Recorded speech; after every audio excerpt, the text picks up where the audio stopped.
Good evening. I can't say good afternoon or it's nighttime everywhere.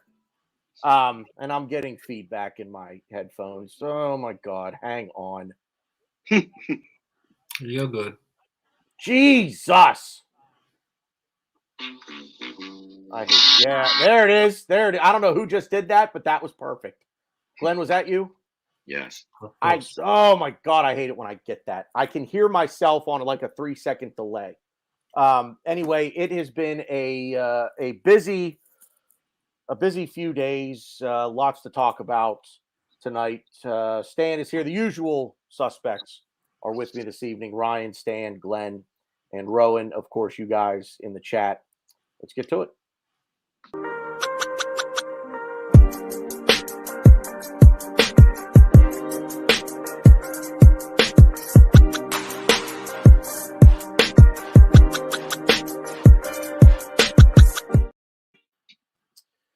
What's up, everybody? You guys know who I am. Welcome to another episode of the Same Old Arsenal USA. We've got a lot to get to tonight. Let's quickly check in with everyone. I guess I'll come back to Ryan as soon as he comes back on screen. I'll start with Stan in the Pacific Northwest. How are you, sir?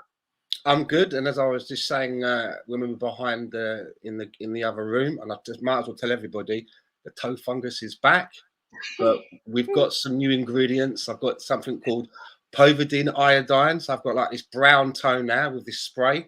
I'll keep you all updated as we go along. We certainly appreciate that. Oh, toe fungus. It's just on the one toe. That's toe fungus. That's tremendous. Glenn in New York. I was doing fine till Stan opened his mouth. So I kind of think that's the overriding thought process. I'm just kidding, Stan. Freaking yuck. I'm good. Thank you. Glad to be here. Good. Rowan, anything new? I'm great, mate. But freezing my tits off. It's like bloody cold here. Oh yeah. And just surviving the cold, man. But everything apart from that. Okay. Oh, what a sissy. It's glorious outside right now. Glorious. Oh, you're in Pittsburgh. You're used to that kind of weather. You're in New York. You're used to it too. It's the difference. You get it worse.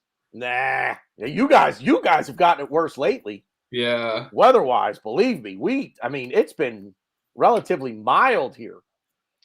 Yeah. So the past couple of days have been cold, but that's Anyway, Ryan is now with us, the Palpatine of the Same Old Arsenal USA. with his if you were a Star Wars guy, you would understand. But you can't spell Star Wars. So feeling better, I assume. Fair. Yeah, doing good. Not my beer of the week, but since I did this on the post-game show, so it's only fair I do it to my Same Old Arsenal boys. But we're out of Europe. One of our ways into Europe has left us, so I'm gonna drink my way out of Europe by drinking the European beer. And you're back on the Carlsberg. Jesus. No, it's drinking my way out of Europe. But I will get to my official beer of the week a little bit later on. So cheers. And I do want to shout out Gary in the chat as usual, moderating everything for us. Appreciate you being out there, Gary. Have fun tonight. Keep the schmucks in line for me. All right. The hoi polloi, if you will. So, yeah, like I said, lots to get to tonight. And let's just kick it off with the bad news. Like Ryan just said, we are out of the FA Cup with a thud. Although, if anybody watched post-game show on Sunday, I was just rather indifferent to it. Honestly, I just didn't really feel anything. And I think that had to do with granted, Xhaka's gone with COVID, and Emile Smith-Rowe had a tight groin. And, we had to start Sambi Lokonga or Charlie Patino, an 18-year-old academy grad, because, Ainsley Maitland-Niles, we let him leave on loan to Roma, where he started. Apparently had a pretty decent game from everything I've heard. But I'm just not It sucks. I'm bummed. Like I said this on Sunday, I'm disappointed because, like Ryan said, it's another avenue into Europe. But it was almost expected, Stan, with everybody missing, right? I mean, I think we would have played a strong squad had we had all of the bodies available. But we went with what we had, and it was almost to be expected. And credit to Nottingham Forest. I think they played well. I mean, I'm always disappointed when we go out of the Arsenal Cup, as I like to call it now, because it is our cup, really. Was it 21 finals, 14 wins? I think it is. But the way that I look about it, I look at it, I try to be very pragmatic, and I just feel that when we have a squad as young as it is, and also as depleted it is with reinforcements, there's going to be inconsistencies and bumps in the road. And we've said that on this podcast when looking at this team a few times. And unfortunately, this was another one of those bumps in the road, because we know what this team is capable of. People say that we have a really good start in 11. I would actually say that we've got a good start in 9. There are 2 places in the squad that I could swap out. But then after that, we are so depleted. And when you have a midfield made up of Charlie Patino and Sambi Lokonga, it's like the blind leading the blind. They're both young, both new to what we're doing here. And I think that Mikel Arteta looked over at the bench, realised that the only person that he could bring on from that bench was Lacazette. And that was really it, because everybody else on that bench was more of the younger kids. And Charlie Patino has probably showed him that they're not quite ready yet. But then when people say that they're not quite ready, does that mean then that Charlie Patino is not good enough to play in the league below? Because we were playing, opposition from a lower league. So if he's not ready, does that mean he can't go on loan to a lower league team? What does it mean not ready? Not ready for the Premiership, not ready to play against a Championship, has to stay in 23, under 23s for longer? Because, as I say, it wasn't Premiership competition that we had. So they're going to have to think of what they're going to do about the futures and the career path of some of our youngsters. I'm responding to King Hoddle in the chat right now. Spurs fan here. When is the North London Derby discussion? So I guess I'll just say it. It will be later in the night. So stick around. Have a little banter with some Arsenal fans. Just keep it clean, keep it civil. That's all we ask. But we are glad you're here. And again, as always, that gives us a sense of where we're making it when we get supporters of other clubs in our chat. So, but Rowan, I haven't really talked to you about this, about Sunday's exit. Are you mad? Are you indifferent? I don't think you're indifferent. Are you mad or are you disappointed? What's the overriding emotion? I'm kind of indifferent, because the league form has got me excited. I don't see that this is our only and best route into Europe. I'm pretty confident that we should finish in the top 6 and make it into Europe. My ambition is to make it into the top 4. And so I don't see the FA Cup as the route there. We're already close to a cup, depending on how we play on Thursday. And that's the ambition. A cup, be it a League Cup. Of course, the League Cup is sort of below the FA Cup in the hierarchy for fans. I understand that. But, if we sort of get to the final there, and we win that, and we have a good fight for 4th, I'm going to be happy. And I see this for our depleted squad as sort of a blessing in disguise, that we don't have these matches that we're going to play, right? Playing these youngsters, more time on the pitch. And maybe this is indication to the club that we need reinforcements. We need a striker. We need a central midfielder. Things like this are going to happen. Some of this we knew from before, and we invited that on us. There were some of these exits, Partey, Elneny, which we've known for a long time. So there's a larger thing at play than just the FA Cup and just this game. So I'm sort of looking ahead, and I want to see what reaction we get from this. And I'm probably still riding the high of, sounds weird, but that loss against Manchester City, right? It was glorious, that one. Yeah. Ryan, we talked on Sunday after the game, but a couple of days to digest everything. Where are you at? I changed my tune a little. I still think Nottingham Forest were played well. I think we're taking a lot of credit for us being so bad, and they're a well coached team. Stephen Cooper, when he came from Swansea City, has done really good with that team.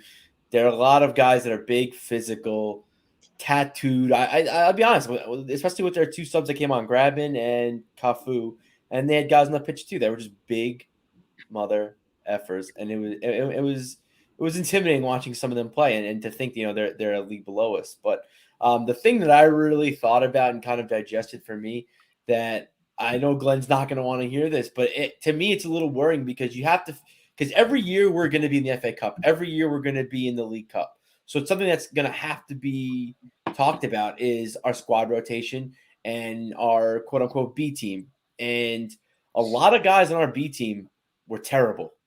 And you would, to me, knowing, like, we know, like, the Cedrics were going to play, Holding was going to play, Tavares was going to play. I'll take Cedric and Tavares, for example. I think they're players that are really good on the front foot. They're really good in the opponent's final third. So why didn't we play a back three? And I know it's not what we normally play, but when you have a B squad that's really good at something and you need to play to their specificities because of they haven't played in a while. We're playing a Nottingham Forest team that literally played everybody except for their striker from their first team squad. To me, it shows that Arteta's not really adaptable, and he's kind of and we know he's a very stubborn guy. I get that, but a game like this should have probably been looked at, especially when we don't have the midfield two that we want. We had to play Lokonga, who hasn't played since Newcastle, Patina, who got his first start ever and was the first academy player to get his start under Arteta. I just think that something needs to be done there. And I think Arteta really needs to make that decision. And that worries me going forward because every year we're always going to be in the FA Cup. We're always going to be in the League Cup. But I mean, other than that, the way we played, it's just, it's bumps in the road. And January is going to be bumps in the road, especially when we're trying to bring people in and sell people. Glenn, again, you were with us on Sunday. Yeah. You weren't really interested in talking about the team. You just wanted to yell at Eddie Nketiah. So. Oh yeah, I would do that now too, and I still may yet. So shut the fuck up. Here's my deal. All right. I, like Stan and Rohan, have been very excited about our play recently. I'm very disappointed that we lost to Nottingham Forest because I didn't see that one coming. I knew there would be bumps in the road, but I did not see that one coming. And what was really disappointing to me is the same thing I said after the game and the post game, which is they went back to that Arsenal that's not fun to watch, that I just would sit there and force myself to watch. And yes, there's a lot of blame to go around, including Arteta, but I think the main villain of this Western is Nketiah missing two solid chances. He's got to go. He's got to fucking go. Oh, another oh no, that's for later. Go ahead. That's all. You sure? Yeah, no. This would have been a slightly off topic, so I don't. Come on, Glenn, blow your load. We all want to see it. I you know what? I'm going to help him blow his load. Oh, wait. Yeah. Wait. Okay. Carry the two. Oh, anyway, my wife certainly doesn't help with that. So go ahead. Anyway, all right. King Huddle. I used to watch Glenn sometimes on Claude's channel. Entertainment sometimes transcends tribal alliances. So there you go, Glenn. You're bringing in the enemy, but in a good way. So I just look. You guys do this too. I just am honest. All right. I don't rate him. And he wants to go.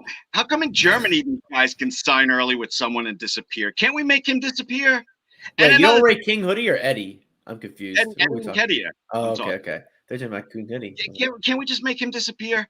And can we just be mature and tell Aubameyang, hey, we need you as number 2, all right? Say you're sorry and get the fuck back in here. Can we please do that too? Or are we just going to play this game of, oh, Aubameyang's such a dick. I'm just going to do what I did to Guendouzi with him.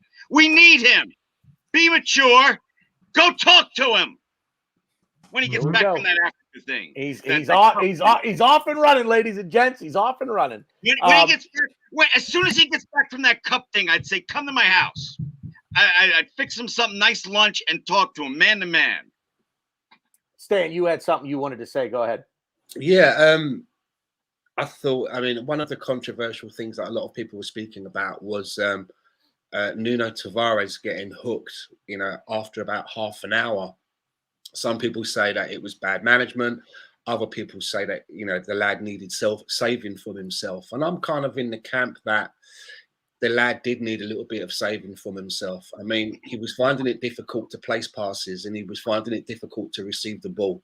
I mean, and those are the fundamentals in a football match. And unfortunately, on the day, he actually looked every penny of the paltry 7 million that we paid for him. And we're talking about a guy that, and I think what it is that with a lot of our Arsenal fans, we like shiny new things, right? When Kieran Tierney came in, do you know what I mean? Kieran Tierney was the fucking general de facto. And then all of a sudden, Tavares comes in and it's like, yeah, we should be playing Tavares and starting him ahead of Kieran Tierney. If I had hair, I would have been pulling it out. But, Tavares, he has his moments, but he, as I say, he looked every penny of the 7 million. And I'm not cutting him off, because he's got time on his side and he's of an age where he can still be moulded into the left back that we want. And the same sort of goes a little bit for Sambi Lokonga, but Lokonga, you could see that in Belgium, he obviously has a lot more time and space to do things on the ball. You don't get that in the United Kingdom. And I think he's finding that out. So again, someone else that needs to take a little bit of time to settle. But it's always going to be difficult when his partner is another kid next to him who also needs to be led a little bit. And I felt that the team was sometimes bypassing the midfield and just working it up the flanks and trying to bypass the midfield altogether to try and ease up on that midfield pairing. But then it kind of made us very predictable in what we were trying to do. So I just wanted to add that in about some of our youngsters. And I'd like to add in 5 seconds of, I heard they were experimenting with Tavares in midfield. Is that experiment over? What do you mean? He played left back. No, Tavares, he even played midfield for a few minutes a couple of weeks ago. Forget it. I'll look it up and then I'll tell you. God damn it. You got to argue with every fucking thing I say. All right? Yeah, I was confused because he definitely played left back. I'm going to go look it up now and tell you when he played midfield for us. No, he did. He did for a couple minutes. He played on the wing, didn't he? Came on the wing. Yeah, that's right. Yeah. Good, because I didn't feel like looking it up. Yeah, it wasn't midfield. He came in on the wing. But Ryan, you wanted to piggyback off of Stan. Go ahead. No, it was interesting. I've been listening to a few podcasts, and a lot of them are saying that like he looked like his head just wasn't in the game from jump, which I didn't really notice. Yes, he made that terrible back pass to Leno. Spence kind of ran him ragged. Like obviously, like he didn't play well, but a lot of people pointed out that he just didn't look like he was ready to play from jump. And looking back, I kind of saw it. I kind of rewatched bits and pieces of it. Because also, and I'll even go one step further to what Stan says, I don't even think he was the worst. In that 30 minutes he was on the field, I don't even think he was the worst player, to be honest. Granted, he did make the most glaring mistakes in that back pass to Leno, and Spence was running wild. But if you saw in the second half too, Spence ran wild on the right side too. Like Spence was just whatever side he wanted. He was. Oh no, excuse me. In the first half, he ran wild on the left and on the right for a couple times. But yeah, I thought that was very interesting. And another interesting thing is, because he played on the side on the manager side, so he was hearing everything Arteta was saying, And during the game, people were reporting that he was chewing Tavares out throughout the half hour. And it seemed like he didn't respond well. And I mean, obviously, like I said, there's glaring mistakes. We saw that. And I'm sure that's very tough for a player to be the closest to the manager while someone like Arteta, who's just commanding everything, puppeteering everything, pretending he's on sticks playing FIFA. So hopefully this isn't a big issue. But yeah, I just wanted to mention the fact that, I thought it was interesting how people were talked about that something might be happening off the field that we don't know about Tavares as to why he didn't play so well. I thought at one point that Tavares had been possessed by the fucking spirit of Emmanuel Abue. It was at that. I saw you put that up in the comments on Sunday. Something that Rowan brought up. Does anybody have anything to add on Tavares from Sunday? Glenn, Rowan? No, I mean, people that on the show like Rohan who wanted Tavares, and it was a strategical thing because Tierney was still, he hadn't come back from an injury yet. Otherwise, I'm pretty sure most sensible Arsenal fans would want Tierney in there. Well, I mean, let's face it. It's a flavor of the week with the majority. I mean, there are people. Not the majority. Arteta out was trending after we lost to Nottingham Forest. I saw that thanks to a retweet from Stan, and then I retweeted that this is 100% proof that Twitter is not the real world. Well, of course it's not the real world, but I get it. But I mean, the performance against Manchester City, and we lost that, was better by far than this performance. That was inspiring. I haven't seen an inspiring loss in a long time. After United and Everton, after those results, I was not pissed at the result. I was pissed off at the performance. Yeah. That's what was driving me nuts. I look at this performance from Sunday, and I guess I'll give my 2 cents on it here. I look at this performance on Sunday, and it's like, what did you expect? What was realistically expected from a squad that was starting of the regular? I mean, sidebar here real quick, and I know we talked about this before the show, and I apologize. Something that we've always talked about under Mikel Arteta is, we've talked about it under Unai Emery. They don't know their best 11. We know our best 11 now. With the squad that we currently have, we know who our best 11 are. So of the best 11 on Sunday, Ben White played. Gabriel Martinelli, Martin Odegaard, Bukayo Saka. That's it. Those were the 4 starters of the best 11 that actually started the match. Am I missing anyone? No. That's it. So 4 of 11, 3 of, let me put it to you a different way. Let's take Leno and Ramsdale out of this equation for a moment, okay? Because, yes, I think at this point Ramsdale is the better goalkeeper, but Bernd Leno is not – he's not Runarsson, right? Mm-hmm. I mean, Bernd Leno is going to start for someone else when he moves on from Arsenal Football Club. He's not going to go somewhere else and be another backup. He's not the perennial backup goalkeeper. He's a starter for someone else. So he's good. So take them out of the equation. 3 of 10 outfield players, 3 of our starting 11 started this match. Of the 7 new faces in there, 1 was making his debut as an 18-year-old academy grad. Another couldn't kick the ball into the fucking ocean if he were standing in it. So another, Sambi Lokonga, hasn't kicked a ball in a meaningful game in a month and a half, right? Same with Cedric Suarez for all intents and purposes. They played. Who'd we beat? Sunderland. They played Sunderland. We beat them 5-0, right? And Sunderland's a League One side. But the point being, I guess, what did you expect if after this match you're all of a sudden, nope, that's it. He's got to go. Arteta's got to go. Why? Because of one match where 7 outfield players who aren't getting regular playing time come in. I don't agree with it.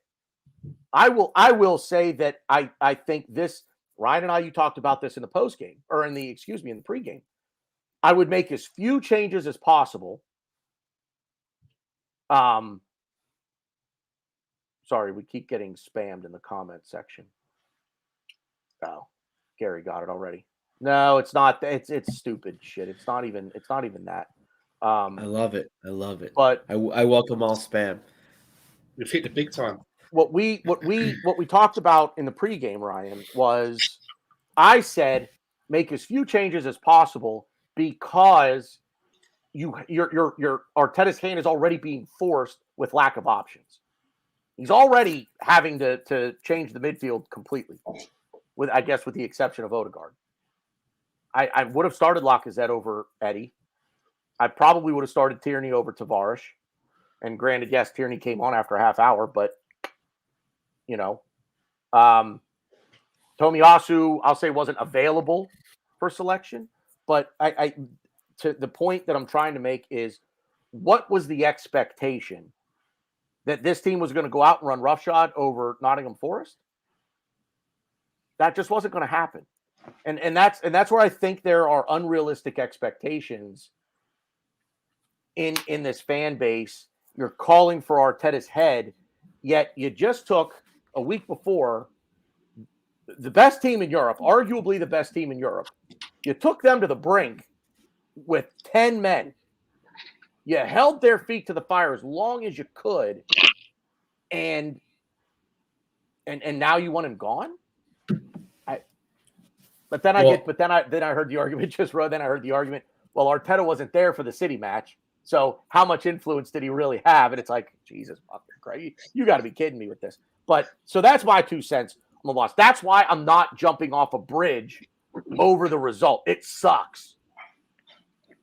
So, but okay, now we focus on Rowan and then Ryan, and then I've got one other thing I want to talk about on the FA Cup, because Rowan, you mentioned something earlier I want to circle back to. It sucks at it because it's one avenue that we're out of for Europe, as Ryan said earlier. But okay, the focus is all in the league now. Rowan, go ahead. You wanted to make a comment. Absolutely. So, which is why I wouldn't really blame Arteta, or rather be Arteta out for this game. Although I expect Arsenal to beat a side from the Championship who's sitting 9th on the table. In the Championship, I would expect whatever Arsenal. I would expect 11 Arsenal fans to be in the Arsenal kit to be on the field and beat. Not if I was one of them. Side, right? But it wasn't the Arsenal kit as well. So no, you expect that always. The problem at the end was not really the defense, because we conceded in right at the death, right? Which is what sort of cost us. But our attack wasn't gelling together, and this is just an alternate view to what you said, that 4 out of the 10 players were started, but then that was 3 out of the 4 of our front 4 who had started, because in the last game as well it was Martinelli, Odegaard, Saka, and then the only change was Lacazette, right? So Lacazette and Nketiah. So the Nketiah, basically, like Glenn said, cost us that game. If he would have scored that header, we would have been talking about something else. We would have been this. But what my focus is more, again, is about the whole game. One, attacking wise, I think we should have done better, and we didn't do better, considering that attacking wise we had a good lineup. But this game proved to me how much Granit Xhaka means to this team, right? How much he means to this team, and which is why I wanted to go before Ryan, because you get a rebuttal. Well, Rowan, if you'd watched the post game, you will get your rebuttal. The reason why we lost that game was because Granit Xhaka was not playing. Because we lost that midfield battle. That's all I'm gonna say. We were losing the midfield battle. You can't chuck an 18-year-old in there who's playing his first game. Sambi Lokonga, who's supposed to come in, and he's been costing us games every time he plays, and that's no blame to him. He's come in as a replacement. And that is not for me to say that Granit Xhaka should be our mainstay next season. But given our squad currently, he's a vital player. And his absence is the reason why we lost this game. That's what I think. I mean, Tanner, there's something there. Xhaka? I was going to say, right, and I don't remember this King Hoddle. We turned up looking like Real Madrid in that white kit, but we played a bit like Tottenham. King Hoddle, you didn't think you were going to come in here and get off scot-free, did Listen, you? as long as I mean, the cause for that white kit, great cause. I understand the cause, but I don't want to see the kit again. I don't want to see Never. Never again. Gentlemen, Just- please take over the show. I have to tend to one of the dogs here real quick, so I'll be right back. All right. Yeah. Well, essentially, I was asking Tanner what I said about Xhaka. Glenn and Stan were here. Obviously, Ramon, you didn't watch. I actually backed Xhaka. I said that we missed him. We needed him in this game, and I think he was a big miss. Now, do I think we would have won if he was there? That's a stretch. I don't know if I would go that far, but I agree. I think we had zero presence in the middle of the field. I said that on the post-game show. I'm saying that now. And kind of to what point I was going to make about Tavares, but I went off on a different tangent about his head not being on straight, was I agreed with him starting. I think it was a smart play from Arteta because we had no presence in the middle of the field, because he's a player that carries the ball into the middle of the field, which is something that Kieran Tierney does not do. Kieran Tierney plays the wings. He bombs up the field, tries to put crosses it. Tavares tries to make things happen on his own. He carries the ball to the middle of the field. And I thought maybe he can help Patino and Lokanga. Maybe he can help with the lack of presence we have in the middle of the field. But obviously he didn't. And I think Arteta soon had to just decide to say, fuck it. We're not going to worry about the middle of the field. We're just going to play the wings and just hope to just have Eddie nick one in as the poacher that he is. So, yeah, I mean, I was going to say that. And the whole every time we lose, you're going to see Arteta out. And I guarantee you, I'll go as high as probably even higher than this, but I would even say 60% of the people that are posting it are probably not even Arsenal fans. Just people trying to stir shit up because, why not? We're still a team that gets banded up the ass whenever we don't perform well. Rohan, you're such a veteran of doing this. Why would you open up the Xhaka Pandora's box? I opened it up at the post game. I was the one that brought it up, and I said I know, but he's the one that said we would have won if Xhaka was playing.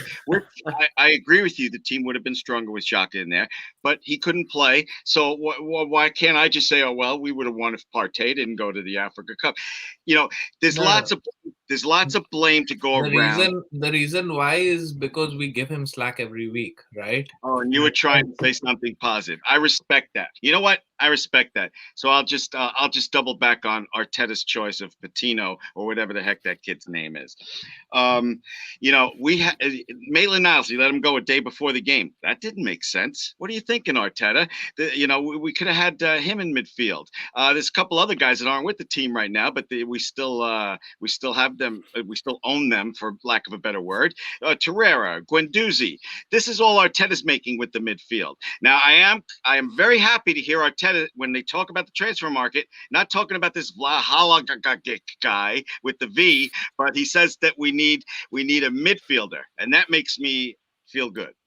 So look, we're kind of moving into the next topic now, and the banner will change shortly, and the next topic is our squad depth, because it's quite obvious, and I think the team that Mikel Arteta picked for that Nottingham Forest game surely has to be a message to the board of, hey, look, we need help here. We are really fucking short here on all fronts. And I've also heard some rumours that Kolasinac has been spotted training in midfield. Yeah. So, I mean, if you're holding a sign up to the owner to say, I need some help, training Kolasinac for fucking midfield, do you know what I mean, is one way to get their attention. But, I mean, if we are that short, I know a lot of people have mentioned Jack Wilshere on a pay-as-you-play. There's also people that have talked about maybe Chambers playing in there because he played there for Fulham. Some people have mentioned that Ben White can play in that position, and maybe Rob Holding. So I just wondered what you guys are thinking regarding this squad depth situation, and Glenn's got his hand up. So what's your thoughts on that? I don't think we have enough depth, and that includes striker. And the thought of Kolasinac, switching to midfield, it made me think. It made me think of FIFA 22 when you can change a player's position and it tells you how many weeks. He would be like 162 weeks to turn into a midfielder. No, go buy one.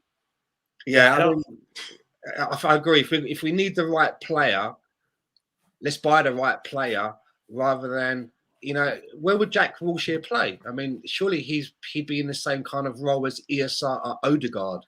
So would he have to play deeper and be playing out of position? Might as well buy the right player, Rohan. Yeah. I have said this before, Jack Wilshere, Arsenal through and through. I think he can bring something to the squad, something to the youngster Hale and graduate, pay as you play. I don't have an issue with that. But that being said, that's not the biggest problem, right? Like, this is Arsenal being Arsenal. I don't blame Arteta for this game because, I mean, he couldn't have predicted that Xhaka was going to get COVID and, ESR was going to have a strain or whatever he had, some sort of issue that he had, muscle issue. But they surely knew that El Neni and Partey were going to be away, right? Yeah. And now we have a chance for top four. So that's one reason why this game is forgiven. But they knew that we have Tottenham on the books, right? They can see that we were closing in on a top four, sort of run. I mean, that's kind of what we require out of this. Now it's on the team on the ownership, on all of these guys to give us depth and to support Arteta, because it's not on Arteta anymore. If he's not got players available, that can't be on him, surely. So then let me ask Ryan this then, right? And Ryan kind of does raise a good point that it can't be on Arteta, but who sanctioned Ainsley Maitland-Niles going off on loan? And what's your thoughts on that move? Well, the deal has been in place for weeks. So I know Glenn says, "Oh, we sent him away a day before our game." Well, the paperwork was all signed. Everything was in motion for about a week or two now before Xhaka got COVID. So I'm pretty sure Arteta had some kind of idea what he was going to do instead of playing AMN. Unfortunately, Xhaka did get COVID and kind of put a kink in our armor, so to speak. But part of me really thinks that we wouldn't have played AMN there. I don't know why. I just think AMN wanted to go, after putting back-to-back man-of-the-match performances for us in the center midfield position, still then not getting game time, to not even making benches. I know apparently before he had COVID, he actually got ill. So there's that. So I don't know that situation. But yeah, I don't really, see, now I'm losing my train of thought. I don't know. I don't really think the AMN thing really hurt us. I think, again, I can't believe I'm saying this. Gary, close your ears or cup your ears. I think the Xhaka COVID thing definitely hurt us more than the AMN thing, because I don't think we saw the Xhaka thing coming. Yeah. Can I just say before I hand back to Tanner, I just see Sebastian's asking where Lee Judges is. If it's your first time tuning into this is actually the same old Arsenal USA going out via the same old Arsenal. So basically, right, if this was the WWE and them lot on Monday Night Raw, think of us as SmackDown, the little step brother. Do you know what I mean? But thanks for joining. No, you know what? I'm off that comparison now. If they're WWE, we're AEW. Fair enough. Okay, I'll take that. I want to be AEW. I don't want to be part of WWE because their creative sucks. Now this is good stuff, fellas. I dig it. The Granit Xhaka thing. I'll make a point real quick because that's when I left, and now we're kind of back to Granit Xhaka here real quick. But I agree 100% with Ryan. I think we missed him more. I don't think Ainsley Maitland-Niles is making a difference in that game Sunday. I don't think Maitland-Niles makes a difference. I'm not saying that Granit Xhaka makes a difference in terms of scoring. but he makes a difference in terms of how we were bullied in that game. And somebody put a comment up here, and I'm not going to scroll all the way back to find it, but somebody put up, we don't get bullied with Granit Xhaka in the lineup.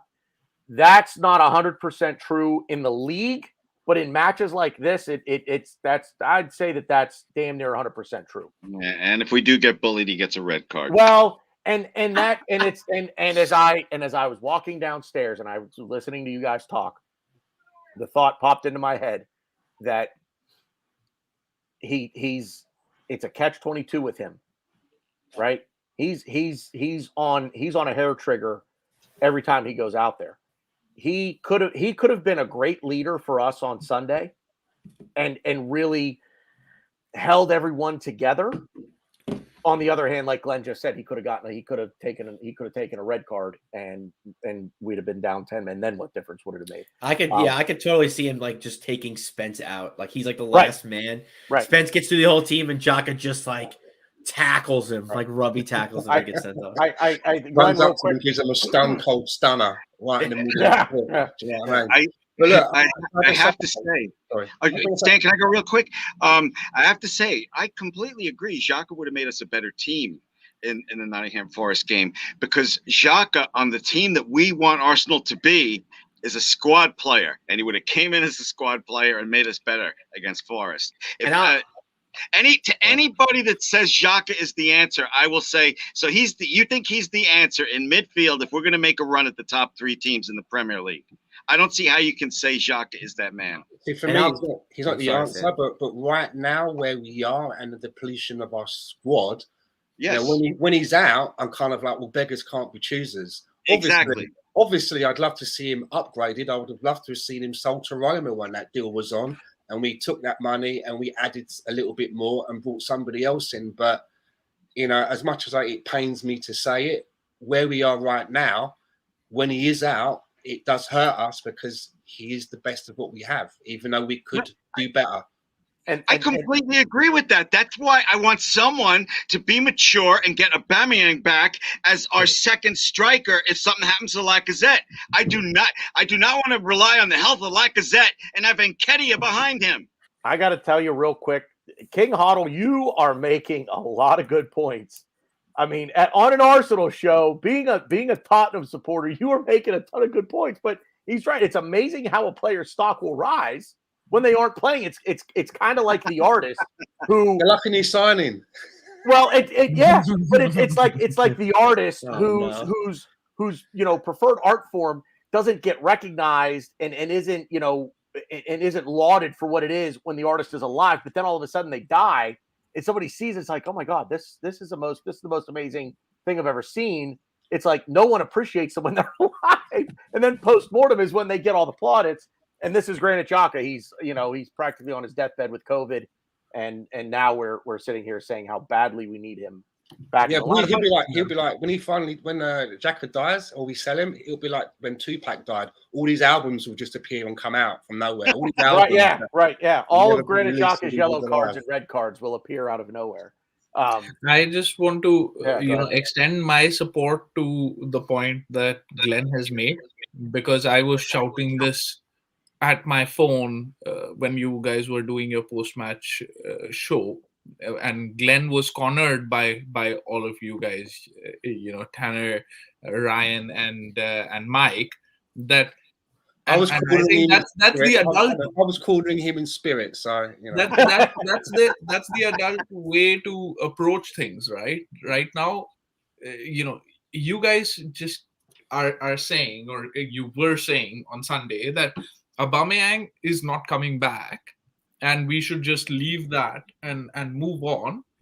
But has he stopped getting his checks? Has he stopped getting paid?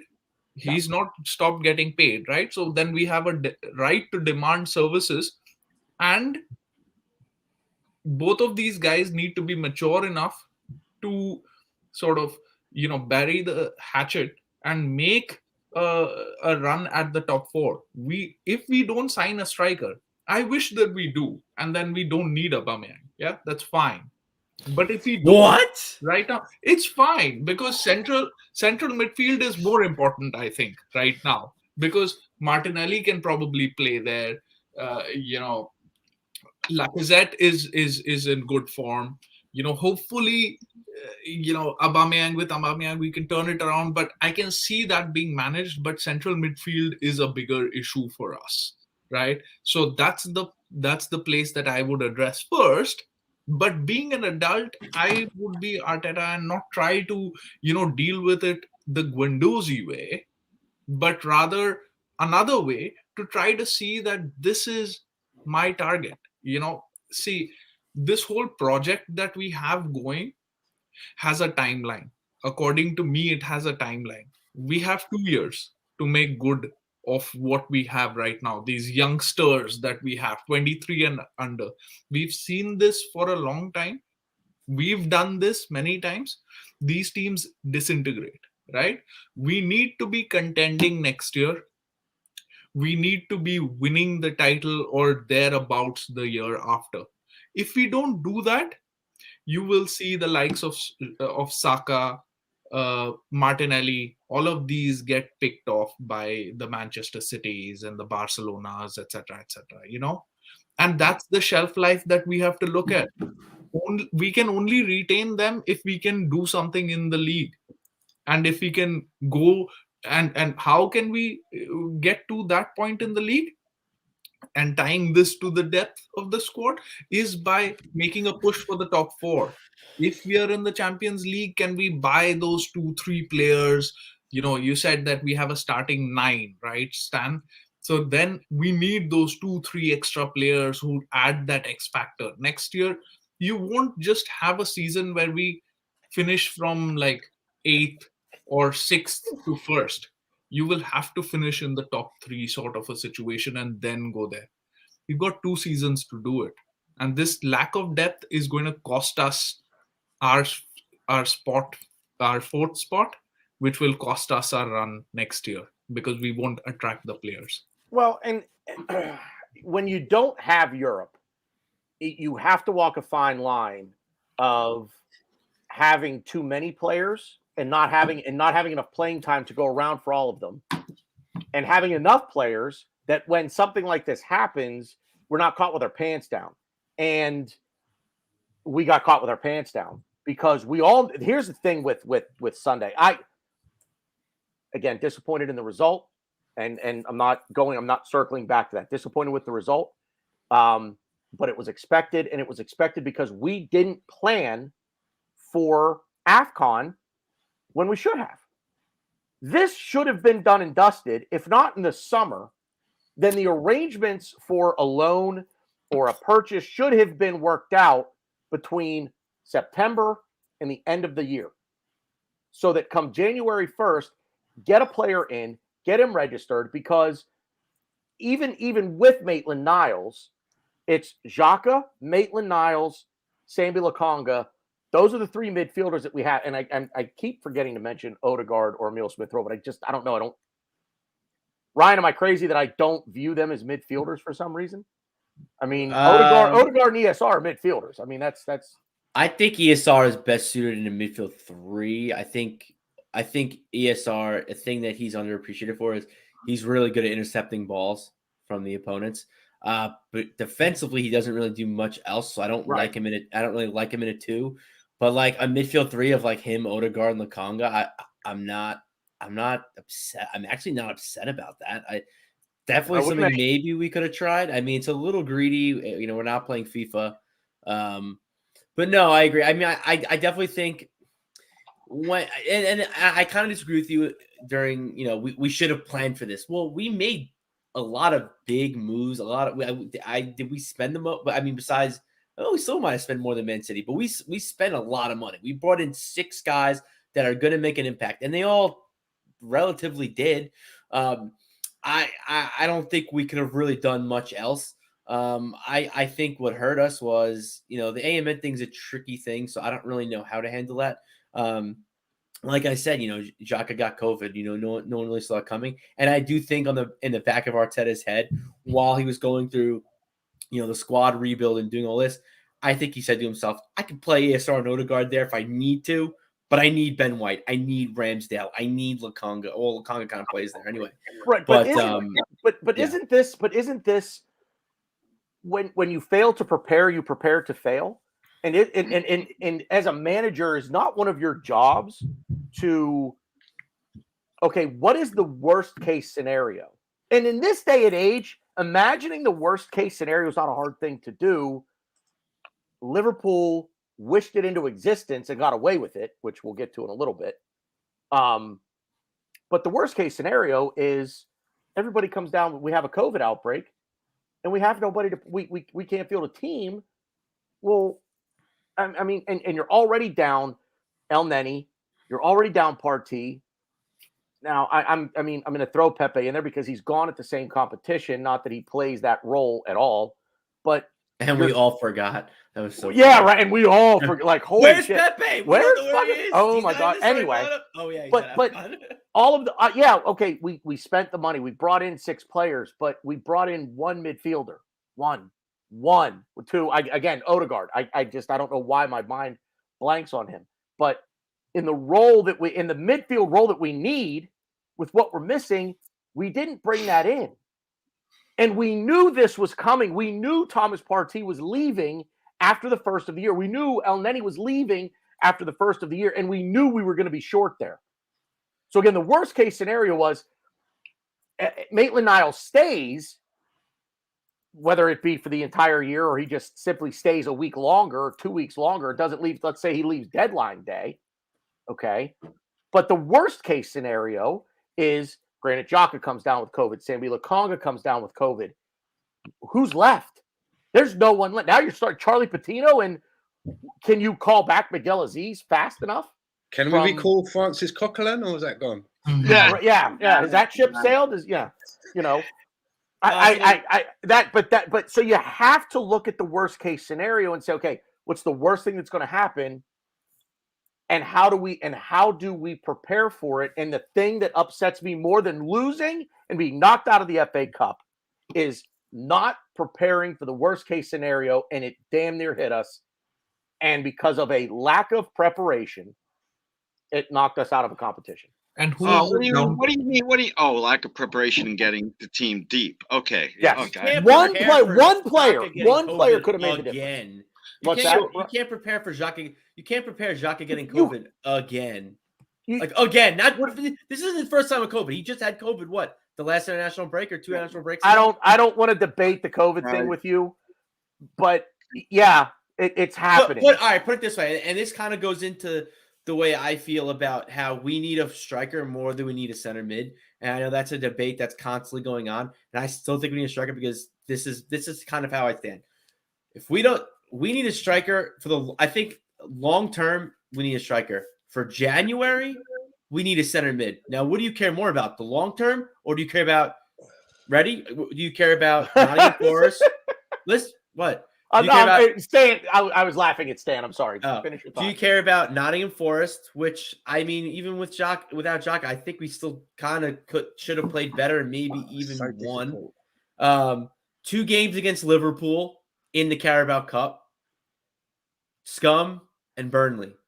Those are the only games that are going to be a deal because after that we have, I think, the Wolves the 10th, but AFCON ends the 6th of February, so we're going to have everybody back. So to me, I think it's a calculated risk. To me, it's like, well, and it goes into what I think about having a striker. We need a striker more importantly because in the summer, they all gone. They all gone. So we need somebody in January because if we don't get somebody in January, we're going to get, we're going to get our pants pulled down and we're going to pay Pepe money for someone that's not worth Pepe money. So we need to act right now for a striker. I'm okay with not playing well, not being there, not having a center midfield for 4 games. Yeah, it sucks. I absolutely don't want it. Striker is way more important. Glenn, I think you're kind of seeing what I'm saying here because you can't get Eddie out of your mouth, and you couldn't get him out of your mouth. I'll tell you why in a minute. If you all right, go finish. No, but I just think that Lukonga and Xhaka could be. It's for 4 games. Yeah, that's fine. But we don't have Xhaka. Okay, yeah, for one game, Xhaka should be ready for Scum. I don't know if he'll be ready for Liverpool. Yes, obviously COVID is something we could have foreseen, but I still don't think we could. I still don't think we could have signed another midfield. Granted, with all the money we previously spent, which we actually bought 2 midfielders. Yes, I know you don't count Odegaard as a midfielder. It's not that I don't. He's played there. It's not that I don't count him as a midfielder. I just, for some reason, my mind, when I think of the midfield, I don't think of him. I think of him as like a. It's almost like an attacking 4 for some reason. It's not that he's. But anyway, Glenn, you wanted to jump in, and then Rowan. It's not that I disagree with you guys, about lack of depth and lack of preparation. All right. For me, what it comes back to is everybody has injuries or people that can't play. Look back at that Leeds game where they were missing half their team and we just destroyed them. And they were missing because of injuries and other stuff like that. So Ryan, if we were in the same room, I'd just grab your neck like this right now and say, listen, that's how I look at it. No excuses. Arteta got it wrong by putting in Patino and Nketiah. But for me, we could have won this game despite all the mistakes if Nketiah just hit one of 2 sitters. That's all I'm saying. And that's why I keep bringing up his damn name. That's why we need to sign a striker in January instead of a center. We need both, obviously. But I'm not everyone's freaking out that we're linked with Jonathan David. Isak is on our short list. Whatever his name is, Vlahovic. We're talking to the agent. Everyone's like, well, what about center mid? We need a center mid. Again, it's a calculated risk. Do I agree? No, we 100% need a center mid. I'm not saying we don't. We 100% do. But to me, a striker is it's infinitely more important. What if Lacazette gets hurt? What if Lacazette's like, you know what? I need a rest, which he does already. He can only play 60 minutes. Lacazette can only play 60 minutes, really. You want to put all our hopes and dreams on Eddie? I know Glenn doesn't. I don't. The center midfielder, we have Xhaka. Yes, COVID. Okay, but cool. We have him. We have Lukonga. We have players like, I think Odegaard, it's not his preferred position. He's not great at it. I know he's not. But I would rather have Odegaard playing a double pivot with Lukonga than Eddie and Nketiah starting for us as a striker. But you see what you're saying. You're making the argument that one is more important than the other, and that's where the whole thing, in my opinion, falls apart. Well, they're both equally important because yes, but the reason why I'm saying the striker's more important is because it's a calculated risk, and that's why we're not Manchester City. No, exactly. So it's we had to make a risk. We had to make a calculated risk somewhere. We can't afford to take the calculated risk. For 4 games, we have to. We had no choice. We're not going to just bring someone randomly in. But Ryan, the 4 games that we're talking about this literally could wreck the season. No, we're already out of the FA Cup. Okay. So problem number 1, we're out of the FA Cup, right? Yeah. If we say we lose to Tottenham on Saturday, they're now ahead of us in the table with 2 games in hand. Okay. And I don't even know who comes after that. Is it Burnley? Yeah. Now, Burnley. Burnley, I believe, at home. So hopefully, and by that point, hopefully, we have Granit Xhaka back. And this is where we're at. We're talking about a player that none of us particularly like, but we need a Granit. Hopefully by then, and I agree with some. I think it was Lone Star who said we desperately need 2 center midfielders. He's right. We do. Yeah. And we need a striker. They're not exclusive from one another. And I would like to think that any of you 4 sitting here and anybody in the chat would, if you're running this team, you're saying, look, we need it all. This isn't you don't get to pick and choose. You need it all. So get it done. You've got to get all of it, because the season literally hinges on this month, and it hinges on this month because there's a chance that we slide down the table from not winning games because of depth problems, because of not getting a midfielder, and we're halfway through January. We have 3 weeks left? 3 weeks? My biggest fear, because the way that Ryan put it, what a fucking conundrum. I can't work out whether it's the striker. If I had to put one above the other or the midfielder, because and he's right. Lacazette's old rickety legs, can they hold out to the end of the season, going 90 minutes? I'm not so sure. And my biggest fear, and Daniel said it in the chat box, is that before this season ends, we're going to see Martin Odegaard played as a fucking false nine, like Man City do when they don't field a striker. And I really fear that starts to creep in as a style of play for teams, because I fucking hate that. Strikers are not redundant. You know, we've got 4 on our books, and it looks like 3 of them have their foot out of the door, as in sold. One of them is going to be going on loan. But between this window and next January, we need to bring in 3 strikers, I believe, to be covered if we've got hopes of, you know, getting back into Europe in some form, whether it's Champions League or Europa League. We're going to need at least 3. And it is worrying that we haven't done anything thus far. And as concerned as I am, I'm not going to lose my shit until the window closes. Because I could wake up tomorrow morning with a Vlahovic in an Arsenal shirt or some shit like that. You never know, right? But I'm secretly worried. I'm secretly concerned. But Ryan fucking hit the nail on the head. I don't think we can do one without the other, really. And if the Cronkies are these big investors and they require us to get back into Europe, surely they know that the 150 million that they've spent is only half of the job. Surely if they don't do the rest of the job, then they just wasted that money that they gave Arteta. If we don't end up in at least the Europa League, there's no point in them bringing us in Tomiyasu and all of that. We may as well stick with Cedric and all that shit and David Luiz, because it's just a bad investment. So they have to go large again, and I think they will. I think if the targets are identified and they're presented, I don't think it's the money that's the problem. It's whether we have the fucking silver tongue to get the person to buy into what we're doing ahead of anybody else. I think that's the biggest problem. I think the money's there. I mean, it could. Go ahead, Glenn. Go ahead. First of all, Rohan, way back when, early in the season, when you said we could be a top, we could make a run at the 4th position, I thought to myself, oh, I didn't know that lawyers use cocaine. But you turned out to be right. You were absolutely right. So kudos to you. Okay. Everything that has been said in the last 10 minutes has gone through my head when trying to figure out what are we gonna do? What should we do? And this is the way that I figure it, okay?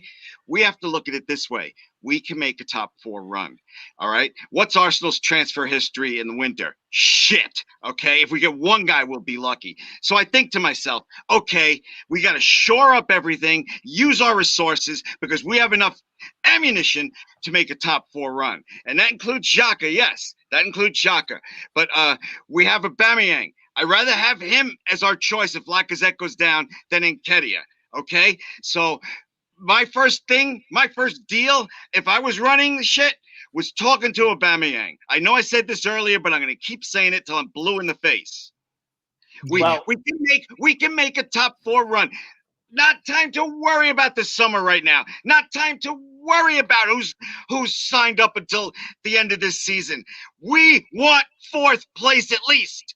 And to do that, we got to use what we have available. Well, I've read multiple reports that our priority, I mean, yes, we need semi-fielder and striker. Our priorities are both. We're definitely signing a striker this window. We're going all in. Our number 1 guy is Vlahovic. I'm never going to pronounce his name right. I would just say I don't even. No disrespect to him. I'm not going to pronounce his name until he fucking puts on an Arsenal shirt. How about that? But no, I'm to Tannen's point, I'm not trying to prioritize one another. I'm not saying one's more important than the other. The one thing I'm saying is you brought up the point of we needed to prepare. We needed this whole thing. If Xhaka didn't have, I know it's a stupid argument, but if Xhaka didn't have COVID, our striker is still a problem. Xhaka had COVID. No. Striker's still a problem. No, if Xhaka was fit, we'd have played Lokonga and Xhaka there, right? What's wrong with that? Who crossed the goal? in this game. But you okay, fine. So based on It what you're was saying, Lokonga who cost that goal. but you right? said if Xhaka started for us, we would have won. We You can't have it both ways. No, yeah, of course. But what I'm pointing to is that game we might have won, but now next game going into Tottenham game, who are we going to play? It's going to be Lokonga and Xhaka, and what are we going to do then? Right? See, now But you can't assume Lokonga's going to give them this a goal. debate is getting me angry. Right? Like why? Because some of this was unforeseeable, like Xhaka being having COVID. I understand. How is that unforeseeable? No, see, He just had it. I'm coming to the other part. Notwithstanding that, we should have signed someone because we knew that El Nani and Partey were going. We should have signed someone regardless of the fact that Xhaka was going to, not because we would think that Xhaka is going to get COVID, but notwithstanding that, we should have signed someone. Now, this game on Sunday is a 6-pointer. It's a bloody 6-pointer, because if Tottenham win, they've got 2 games in hand, they're 1 point ahead. We win, we're 5 points ahead. They still have 2 games in hand, but that gives just a 1 game difference, right? And we played Manchester City already. So that's the difference that this season could come down to. This game, this 1 game. And how could we have prepared for this game? I would assume Lacazette is good. How could we have prepared for this game? By signing a midfielder. When? At this point, in the first 10 days of the window, 15 days of the window.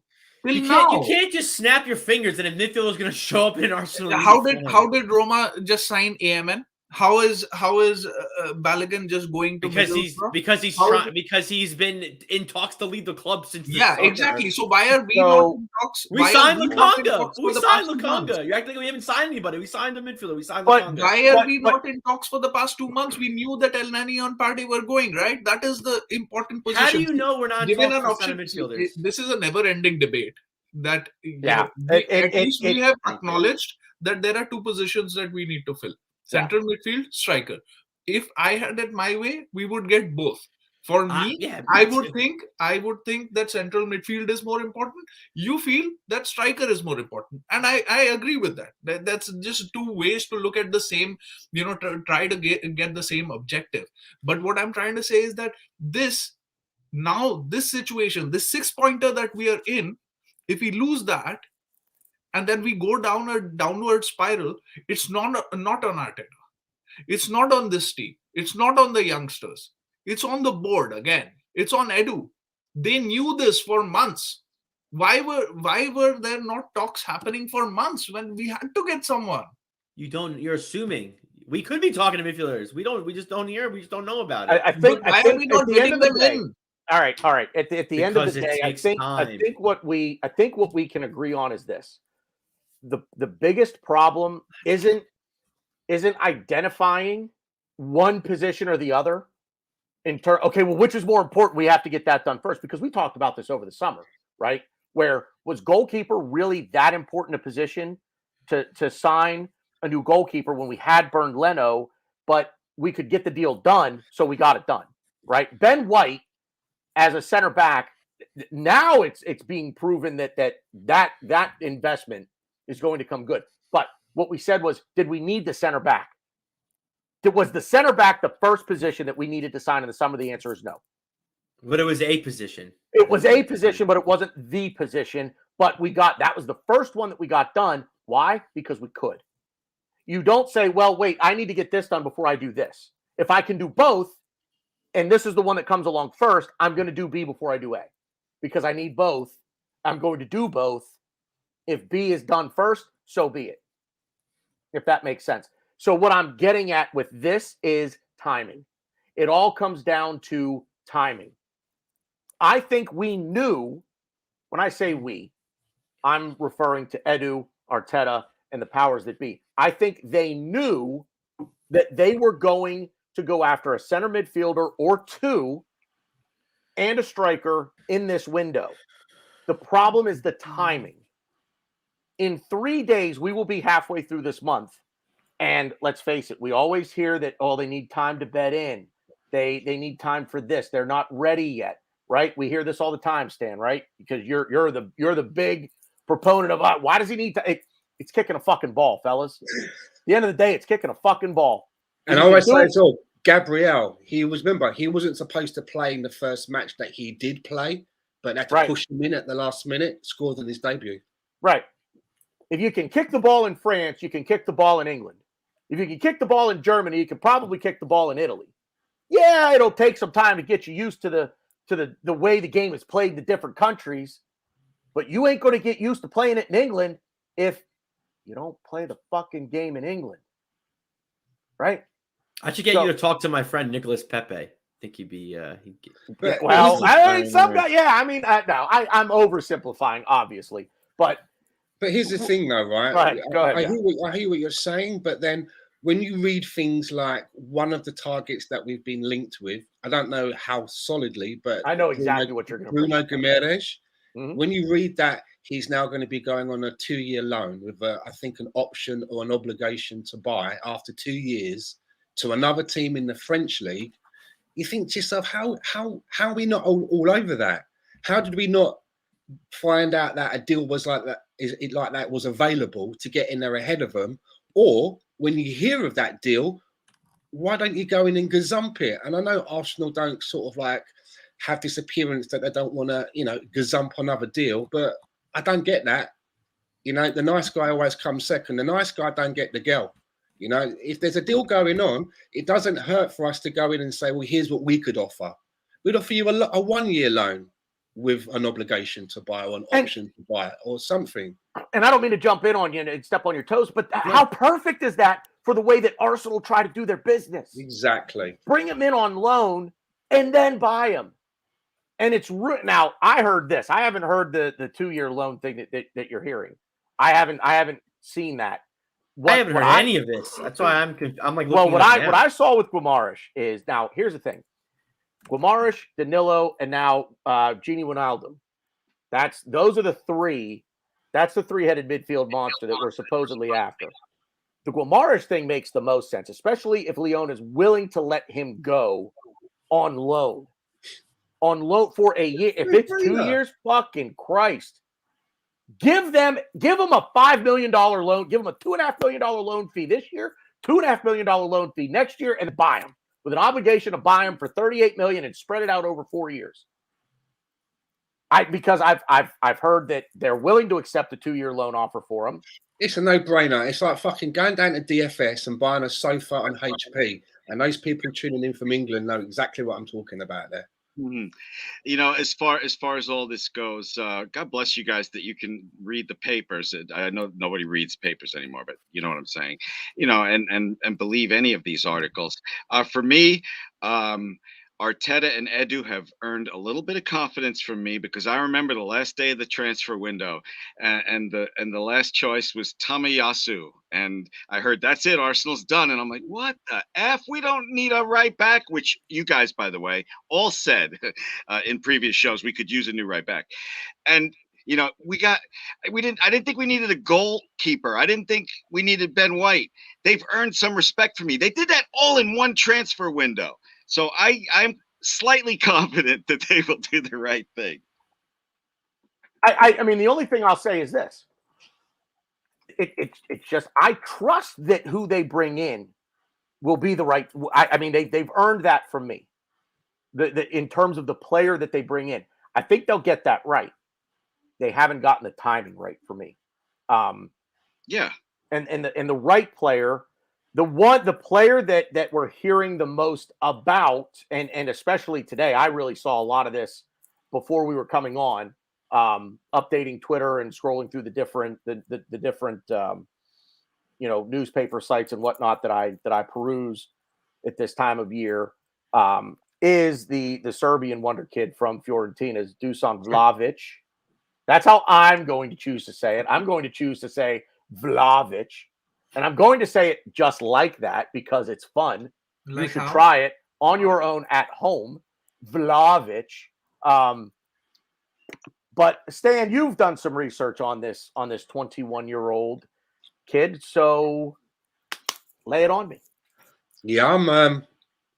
This is a transfer where there's two sides to it. You've got the one side where it's like, well, if you want to be with the big boys, you got to lay the money out there. But I have to say that, look, back in the day, right, when I used to watch football, back in the 80s and all of that, we never got really concerned with salaries. You'd get the fucking transfer deal would come up on CFAX or Oracle on the TV, or you get it in the back of the paper.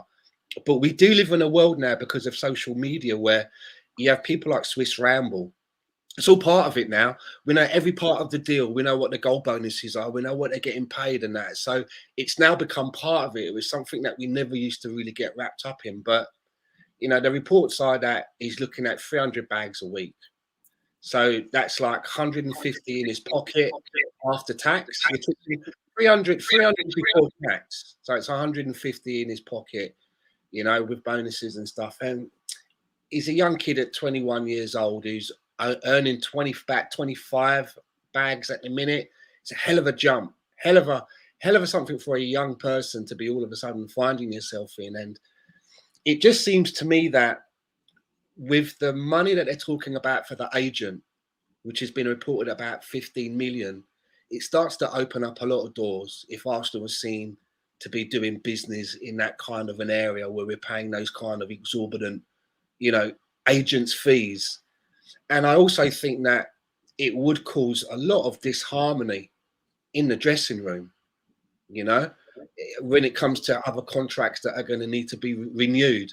And let's have it right, the contracts that ESR and Saka are on and Martinelli are quite modest.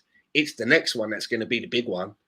It's that next contract. We have to be doing well to be able to keep them and look like we're going to be winning things, but we also then have to wave the checkbook out to keep them, because they're going to, if they continue in the trajectory that they're going at, they're going to know what their worth is because their agents will be telling them. But I worry about this Vlahovic deal because he doesn't seem that he's saying anything that makes me. I want to see an article of him saying that how he had Arsenal kits when he was a little boy.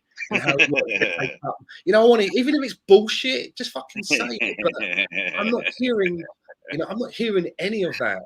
And it really But Stan, do we ever really hear that from?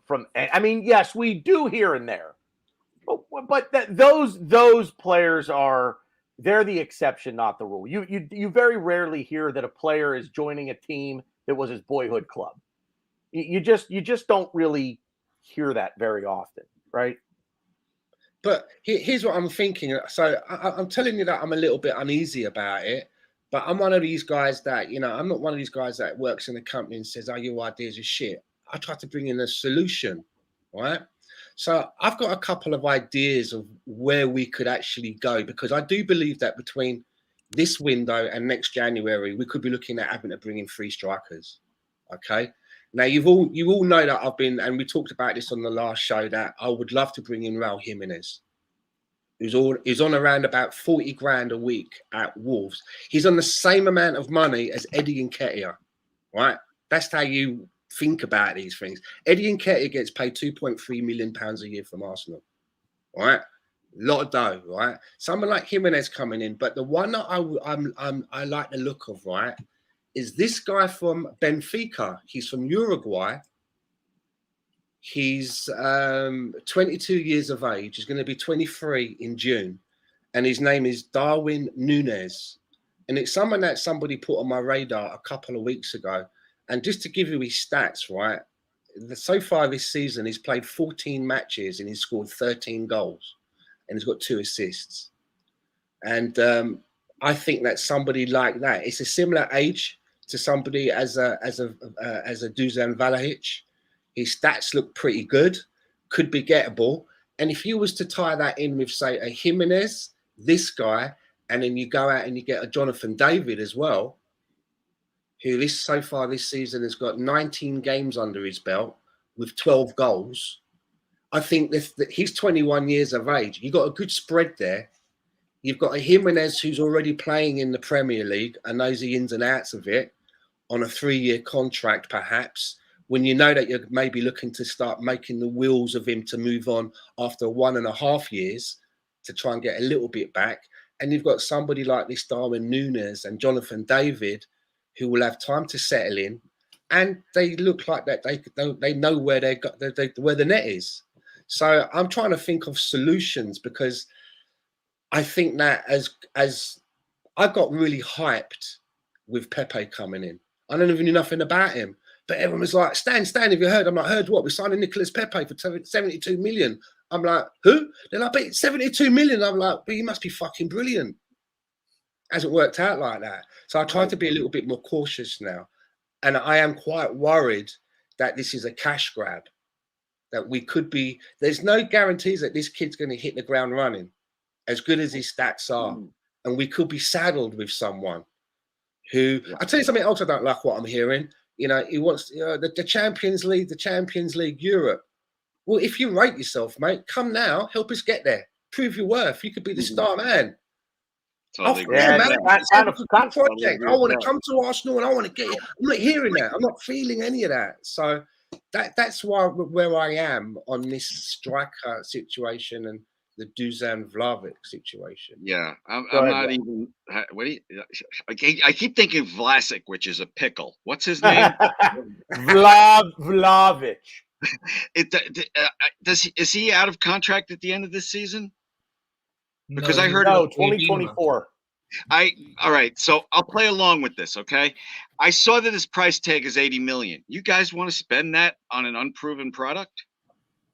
See, that is where I agree with your philosophy of trusting Arteta and trusting the team now. If they spend on some player, I'm going to believe that that player is good because of the recruitment that they have had. So if it's not Vlahovic and if it's somebody else, Isak, if it's DCL, if it's whoever, if they sign you tomorrow, I'll trust them that you're good, right? And that's how we are going to go ahead. But what we need now is just strength in numbers, right? That's what we are lacking. So that's the first step. I totally agree. I look at it like it's 1940 and we're on the beaches of Dunkirk and the Germans are coming. Okay, we can't worry that they just took over France. We got to get the hell off that beaches, regroup, and get this shit going. And that's why I think someone needs to step up and tell Aubameyang, we're paying you. We need you as number 2. It's like you guys don't know. I don't know. He's done this so many times before. I love how you're just like, we just need to talk to him and he'll turn. Why can't Arteta be smart like Conte, right? You know what Conte did when he was at Chelsea? He played Diego Costa the whole season. He played really well, highest scorer, even to the point that after they won the league, he dragged them out of the conference and dunked him in champagne and stuff. And what did he do in the summer? He just turned around and said that you're not in my plans. I'm sorry, you're going to be leaving, right? Why can't Arteta use his mind for once and, be to Aubameyang that, hey, now enough of this song and dance. We've done this. Now it's done. Now look at Lukaku. He's back playing. I want you back playing. Leave a legacy here. Don't leave through the back door, leave through the front door. You still have a chance. Your stint at Arsenal, the 3 years, has been split in half, right? First 18 months or so, really good, legendary stuff. Last 18 months, tarnished, right? Out of form, being rebellious, bad influence, all of that. This next 6 months can define which way it goes. Sell him something like that, man. Come on.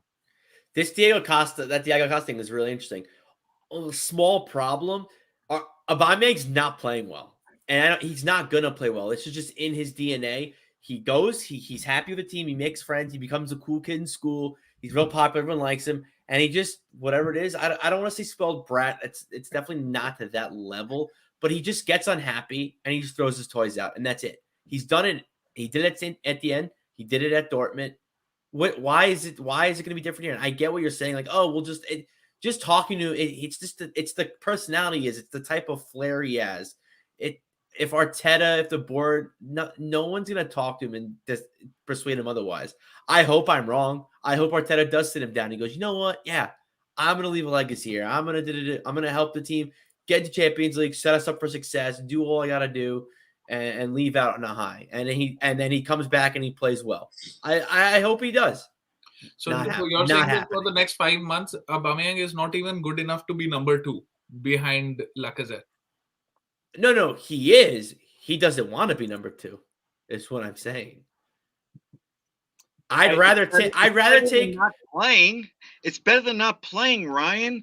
You put too many of your eggs in that basket of I'm done with Aubameyang, and you don't want Nketiah as the second striker. But if somebody doesn't want to be here, why are you going to be like, oh well, it's fine. We need him. He's better. I agree. We do need him. But if he doesn't care and he's like, cool, you need me, I don't need you. Why would he care? I agree with Ryan. Right? We need him. Of course, we need him. Of course, we need him. I would love for him to come off the bench. Why the fuck do you want to hold somebody hostage? Yeah. Yeah, but guys, Nketiah, if he tried, could not be a bigger dick about leaving Arsenal, and we're still giving him chances. Yeah, I agree. That's all I'm saying. That's all I'm saying. No, I agree, and I would say that Balogun. I mean, Wiley. All that time he's been with us and hasn't gone out on loan. I personally think should have had Eddie's minutes and see whether he shits or bust. At least he gets minutes under his belt, and you never know. He could turn around and go, hold on a minute, wow, fuck. Maybe we shouldn't be sending him out on loan because look, he's doing something. But we never got to find out. Really, not what he had a couple of cameos, right? But he never got the fucking clout and the minutes that Eddie got. And if the eggs are in the Balogun basket, even if you think Eddie's better, you think, well, I need to persevere with the guy that's going to be here. I need to make him better. Therefore, I've got to give him the minutes. And you've got to sit Eddie because you don't want to be part of it. Surely they've got to have a plan because Balogun is also gone on loan, right? He's gone to Middlesbrough. Yep.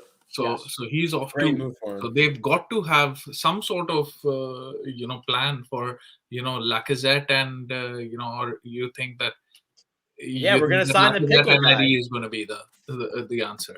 Yeah, we're signing the pickle guy, Vlahovic, the pickle man. That's what I'm saying. That's why we're seeing constant. I want it. And I agree with Tony said in the chat. I saw that. I don't think he works in Arteta's system, but I would rather have Aubameyang not working in Arteta's system as my backup striker than Eddie. Well, Eddie doesn't fit his system either, so it doesn't really matter at that point. And I think that's why like the rumors and everything you're seeing.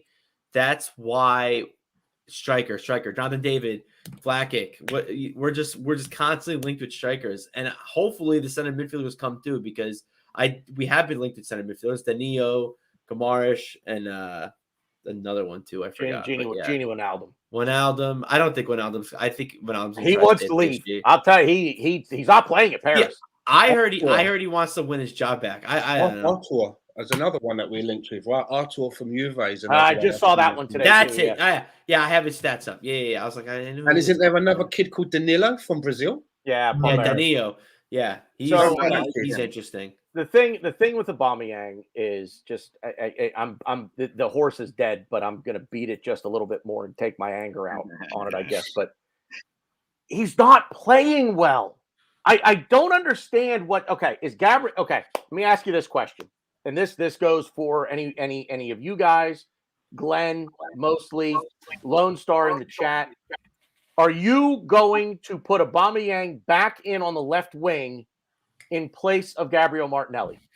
Oh, absolutely not. No, absolutely not. So where? Okay, all right. So where? If I suggest that, I would hope to be banned forever from this show. So Glenn, tell me, where are you playing him? Aubameyang is the backup to Lacazette. Aubameyang, we only have one cup. Do you think that a man that owns 15 cars and wraps them in chrome, like Christmas wrap? I don't know what it is. It's a car wrap, but it's chrome. Like this dude is. Have you seen the way he dresses? Even a blind gay man is looking at him going, "Oh my God, Jesus Christ, turn it the fuck down." Well, I wore some terrible shit in my day, so But I won't knock the- Aubameyang. my- Listen, let me tell you where The point Aubameyang is- is, right? I've been watching these documentaries recently, these documentaries of these ex-mafia guys talking about their life. And apparently, when they go on a hit, right, they have the shooters and then they have backup shooters in case it goes wrong. Aubameyang's a backup shooter to the backup shooter's backup shooter. That's how far down the line he fucking is. You see the personality that Aubameyang has, right? I mean, this isn't lost on anyone. So here we Lone Star. He's We like need Flavor but Martinelli was woeful at Forest. Jesus Christ. He's turning into Flavor Aubameyang with some of his outfits. Sorry. Right. So you see the personality on this guy. You see the ego on this guy. Do you really think he's going to accept playing second fiddle to Lacazette as the backup striker? And let me ask you this. Has he done dick playing in that role this season? No, I agree with you, but I'd still rather have. No, he's done dick. That's he's done. I actually feel that Lacazette. I always feel that we bought Lacazette for 50 million, and when we did that at the time, it was a very big statement to bring in Lacazette, and I was pleased we were bringing him in. He's one that I sort of knew about. But then 6 months later, you spend 5 million more on bringing Aubameyang, and Lacazette has kind of always been Robin. He came in as Batman, and 6 months later, he woke up and was Robin, and someone else was Batman, and now Batman's fucking been put out to fucking roost, and he's now fucking transcended into Nightwing. I don't know how I'm going with this DC thing, but now maybe that Aubameyang is out of the line. Maybe Lacazette has been released a little bit more. You know what I'm saying? If I were Mikel Arteta, I would use every trick in the book, including like using Lacazette and taking Lacazette to Aubameyang and being like, for 3 years, bro, I've been number 2. Now you're not gonna play number 2 for your bro. Come on, man. Like, you have to play for me. Use that romance. Come on. Lacazette got the keys to the point is that he has a Lamborghini which is covered in chrome paper, right? He can be fooled. He seems like a person who's like that. The only point I'm going to make with Aubameyang is this: you bring him back into the team, and I'm all for it. But what's he done? Okay. When he's played, what's he done? That's my question. Everybody's like, bring him back. The only way he comes back, right, is that the only way he comes back into the team is if he, when he fucking finishes with the AFCON and he's now back reporting at Arsenal, that he turns up every time, on time, that he does training, that he's seen to be doing everything that a model professional on 300 fucking bags a week should be doing. And then the manager thinks, okay, maybe I can use this guy. He comes on off the bench. He works hard. That's the only way he gets back. Yeah, that's how it's done. If you don't see any of that leading up to the bit where he's on the bench, he doesn't get to the bench. And if he's becoming a disruptive force in training where everybody's working hard and he's just shrugging along, then he has to train by himself just to maintain fitness for when he's transferred off to somewhere else. That's got to be the fucking play there. I managed to do 2 things at the same time, and I looked up Aubameyang's stats for this season, and it's true. It says right here he's done dick. But my point is, I bet it was in capitals as well. But I tell you, Stan, would it be any other way? It has to be in all capitals.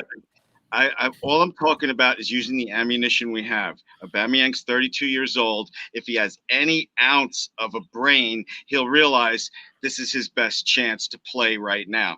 Listen, Arsenal has done a pretty good job at not telling us what the hell he did, okay? So he doesn't have to be publicly embarrassed. Arteta can just say to him, listen, apologize to whoever for whatever you did, all right? We've kept it in-house, and I would like you to come back on the team, okay? It's that simple. Work with what we have right now. And Aubameyang, I take him. I know, BG, you don't think he fits in the system, and you have a great argument against it, but it's still better than Nketiah. Yeah. It doesn't matter how good or talented a player is. If the manager does not trust that player, he will not risk him. A good manager doesn't do that.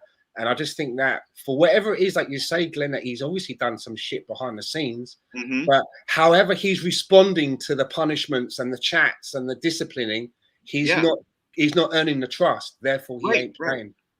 No, I get that. I totally agree with that, Stan. I'm just saying somebody has to make the first move. Why don't we should all just shut the fuck up about the topic and just sign the pickle boy. That's it. Let's just we're signing a striker in January. I want to Whether point it's out, him or Jonathan David, this Aubameyang talk is absolutely asinine and stupid. He's done but so. you're We're signing a avoiding striker in our January. It's assumptions, done. Ryan. we're gentlemen, Done. we're doing what we said we weren't going to Done. But Real- BG, he's saying that we are being Cue the stupid. Emmy music. We're Cue the trying Emmy to work music. with what we have, and he is trying to call us stupid working on assumptions. We can't let that lie. 7 goals in 15 games. That's a pretty good number, right? That's a goal every other game, right? That's pretty good. But it's, boy, it's not worth that. No, because I'm going to give you another number. If you're paying him 90 grand a week. I'm going to give you another number. I'm going to give you a couple more numbers. 4 goals in 14. 3 of the 7 came against West Brom. He's got 4 and 14. If you take that one game out, when West Brom played their U18s, and quite frankly, given the competition, he probably should have scored 5. So you're going to throw numbers.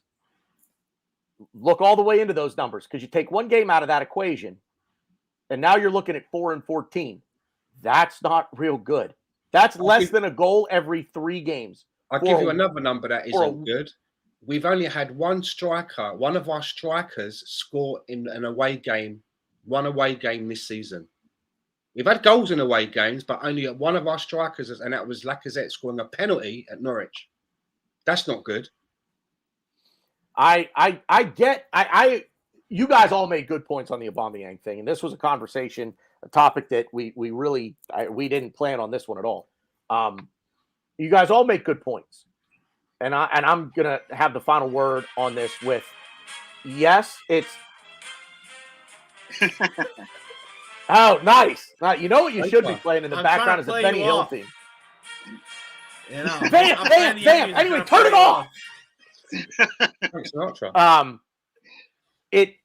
Work with what you have because if he can come back good, for us, that's almost like a goddamn new signing when you think about it. But he hasn't worked in 18 months. Like Rowan said, it's been a tale of 3 years, split it in half, and it's polar opposites of each other. The last 18 months, he's been dog shit. And I hear, for everybody saying, but if my aunt had a dick, she'd be my uncle. If ifs and buts were candy and nuts, we'd all have a wonderful fucking Christmas. It's been shit for 18 months. It's a what have you done for me lately business, and he ain't done shit lately. So coming back into the team, I'm all for it. I'll welcome him with open arms if he can do something for us. But he hasn't done anything for this club in 18 months. And this is a better team without him in the lineup. We're better without him in there. Unless Lacazette gets hurt. That I agree with. I want Aubameyang as an option before Nketiah. I agree with that. So two sort of contrasting opinions can exist at the same time. Yes. I think you guys all make great points, and I think they're all for the most part right, and I think we all agree. It's just that one is trying to scream over the other and say, no this, no that, no this. No. You're all right, in my opinion. But like I say, I just don't think he's done anything.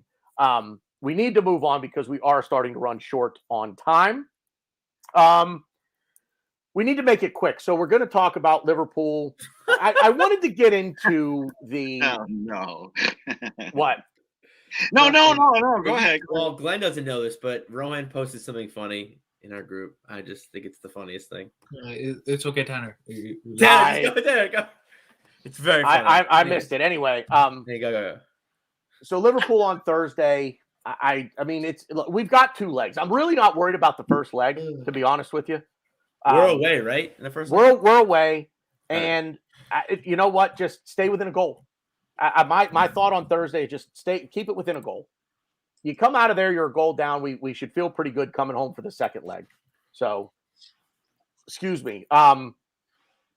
Quickly, if you have any thoughts at all on Thursday, we're just going to go rapid fire around the horn on this because I want to get to what I think is probably the more important game, which is Sunday, the North London Derby. So I want to spend the bulk of our remaining time on that. So Ryan, any thoughts on Liverpool on Thursday? Go, make it quick.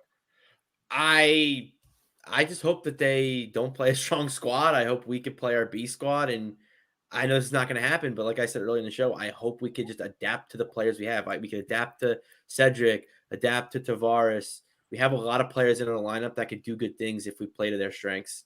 And I just hope for a hard-fought win. I think it's going to be a 1-0 defeat at Anfield on Thursday.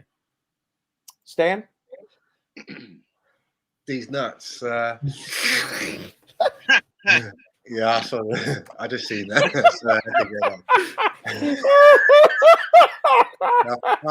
Sorry, private joke, everyone. A little message there. I've obviously not just myself. Okay, so keeping it. Let's go back to what we're really talking about here.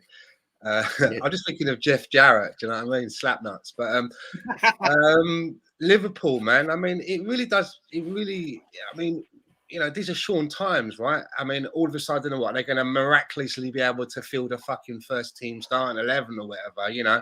Salah's going to fly back in between games from the AFCON fly back. Do you know what I mean? They probably applied to the fucking EFL to play with rush goalies or some shit like that and five-a-side goals, because they're definitely up to some fucking tactics, dodgy tactics. And, you know, for those who don't remember, Rick Parry, who sits on the EFL, you know, he was an executive at Liverpool for many years. And it's all, you know, he does have a soft spot for him. So I really hope that there is an investigation, you know, and, you know, I don't know what the rules are for forfeiting a game, but if you can't play, you can't play. So I'm not happy about what happened there. And it really just makes me go into this game with a little bit more of, I really hope we can do something. You know, I'm not holding out because I'm not sure who we're going to field. Maybe it'll be fucking Kolasinac in midfield. Who knows? But I really hope we can do something because I'm pretty pissed off with Liverpool at the minute. Yeah, I'm looking for. And don't get me wrong, maybe it helped us that we couldn't have played them because of where we are. But then there should have been a forfeit, and it should have gone down as a 3-0 loss, which happens in a forfeit. You know, I don't know if you guys remember what happened to Middlesbrough some years ago when Middlesbrough had a lot of illness in their team and they couldn't field the players. And they said, well, the FA turned around and says, well, you've got to. And they says, well, we literally can't and we're not going to show up. So it got marked down as a loss. They got 3 points taken away from them. The team they played gained 3 points. And guess what? At the end of the season, they got fucking relegated by 2 points. Had they played and and lost, they wouldn't have got relegated. So it shows you that justice can be handed out, but I suppose it depends on who you are, on how severe it is. Yeah, they'll get away with it. We all know they were full of shit, but they'll get away with it. You know, they're Liverpool. If they weren't Liverpool, maybe there would be an investigation. But when we were talking in the pregame that with this subject might come up, I looked up 5 minutes. I'm searching. There's nothing about investing, nothing about Liverpool, just all transfer stuff. So, I mean, if City can beat financial fair play, Liverpool can beat this. As far as the game goes against Liverpool, I still have that little bit of bad aftertaste after Norwich City, so I'm not even looking forward to it. But I'm sure when the opening whistle goes, I'll get slightly excited. But I'm expecting a lot of kids to play, and I'm not expecting to win. Rowan, this is another conundrum, right? This is semi-final chance to get into a final cup, important for Arsenal Football Club, and then the 6-pointer that's coming up on Sunday. Which one do you prioritize? How are you going to go about it? We're going to play the kids. Hopefully, you know, I don't know. Hopefully Xhaka is back to control to give us some presence in that midfield, because you don't want to bring Lokonga and Pitino in at Anfield. You know, I definitely don't want that. But if we have the same lineup that we had there, maybe, you know, probably Lacazette should not play. I would probably play the same lineup, you know, have Tierney in there. The only change that was made after 30 minutes. I think that we can hold out for, you know, a close one, and even a narrow loss is not, is not the worst thing at Anfield, considering that now we are playing the second leg at home. You play extra time at home and potential penalties. So all of this keeping into mind, what's more important is Sunday's game, because you have another chance on next week, next Thursday, as long as you don't get slapped at Anfield. That's what I don't want. Hopefully the football gods are going to support us. Every person who watches football, except for Liverpool fans, should support Arsenal, given the way they've taken the whole football community for a ride, right? Like they've just like turned this around, and that's absolutely not acceptable. So we should go there with some anger, and we should go there to sort of have that Manchester City spirit that we had against Manchester City, but this time get the job done. That's what I think. Well, I mean the lineup, we're going to be short staffed, lineup wise. Granted, Xhaka's got to play. He's got to play both games. He's going to have to play 180 minutes in 4 days. So, because to have any chance to win either of these games, or at the very least stay in the game against Liverpool, he's going to have to play. And I think you got to put out a strong lineup. I think unfortunately you just got to bite the bullet here and just say, you just do these. These guys are going to have to play. They're just going to have to play. That's it. Lacazette's got to play. Xhaka's got to play. Martinelli, Saka, if ESR's, if his groin's better, he's got to go. Tomiyasu, the same thing. Got to do it. Yes, Lone Star, 180 minutes in 4 days after COVID. Yes, it's got to be done. Otherwise, like you say, man, we're going to get slapped, and we'll get slapped by both teams. And now we're looking at an entire month of no wins. So. And being knocked out of 2 competitions, being knocked out of the running for 2 trophies, and falling out of the top 4. So moving on to Sunday, because that to me is the more important game, and it's not even really. I mean, the competition certainly plays a big role because of who it is, but it's important, man. It's just important because it's just the next game up in the league, right? I mean. Yeah, it's a 6-pointer, like Rowan has continued to say tonight. It's a 6-pointer, and I'll say this: I don't think a draw is the worst thing in the world in this game, considering the lack of depth that we have and the players that aren't going to be available for selection.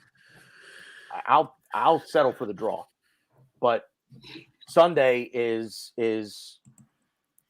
I think the far more important game, because as long as we can keep it close at Liverpool and not get slapped out of the fucking park, we still have another leg to play. We're only going to get one more crack at these idiots. And imagine doing the double over them, right? But for placement in the table as well. And now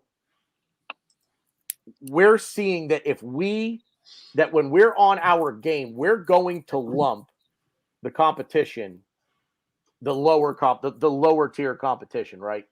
We're starting to thump people now. We're starting to boat race those people. The Norwiches, the Burnleys. Well, not Burnley, but you know what I mean. So get a win here and really just solidify not necessarily your place in the top 4, but solidify the fact that we're a contender for that 4th spot. I think the top 3 is pretty much at this point done and dusted. Yeah, I just want to say that yes, it's a very, very important game, but we're going to be shorthanded. I would actually accept a draw with Tottenham. I never thought I'd say that ever in my life. I don't want it. I want all 3. But when you consider where we are, what we're up against, where we are in the table, that's not the worst thing in the world. Stan? Well, it's going to depend on who comes out of that Liverpool game alive, right? As well, who's going to be, with us. Is there anyone that's out that we missed that's going to be back for the North London derby? For us? Yeah. Well, obviously for us. Right? I mean, who's going to be back? Granit Xhaka will be back. He should be. He needs to test negative twice. Oh, okay. Tomiyasu should be back. Yeah. So the only player missing from the Manchester City game will be Partey. Yeah. Okay. If we can field, 10 of that 11, then And I would probably imagine that it would be a midfield if Xhaka's back of Xhaka and Lokonga would be the first choices. Then maybe we can have a chance at getting a result, right? You know, we've got one missing from our 11, which have stood us in good stead at the moment. Even though I do think from our first 11, as I said earlier, we've really got a first 9, but we might be able to patch it together. I mean, we're fortunate enough that we've got King Hoddle with us tonight. And I mean, I'd like to ask him, I mean, what are your thoughts of having Conte as your manager? I mean, Conte was a manager that when we were looking for managers and, you know, when a lot of people were really unhappy with Arteta and Conte was unemployed for so long, he was a name that was mentioned that we should be getting in. And here he is now at our rivals. And I get the, you know, haven't Tottenham been booed off? They've been booing at the end of some of their games, I understand, if I've got it right. So it seems like they've got a really good manager, but it seems that the fans are still not maybe happy with what he's doing. Maybe it's early days. So I can't call. My heart's going to call a 2-1, right? If you ask me for a prediction, my heart's going to say 2-1 because it just will. But it's going to be tight. But Boss Mode just reminded us, which is an important thing, that Son is out, right? That makes a huge difference. He's our nemesis. Son is out. Son does is make out. a big difference. For me, he's one of the most dangerous players, you know? Yeah. I mean, their attacking threat is basically Son and Kane. And Son more so this season. And Son being out is like a big thing. I would think that balances out this thing. In fact, for them, Son is more important. Like Partey, this was his best game that he played, but he's been okay.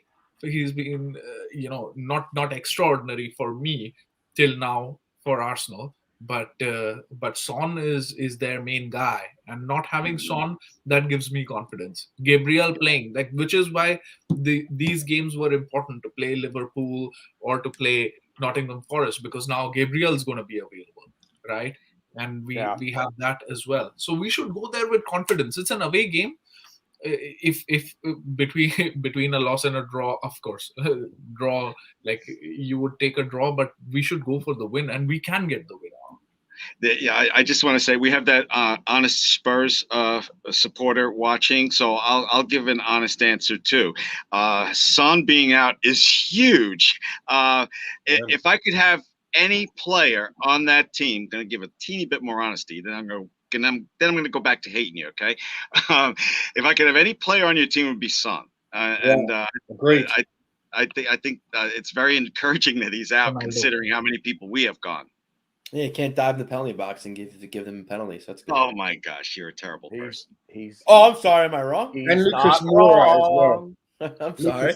I'd actually take Lucas Moura over Son. No, I can't stand that little prick. I can't stand anybody on that team. I hate him more than I hate Harry Kane. Who? By a long shot.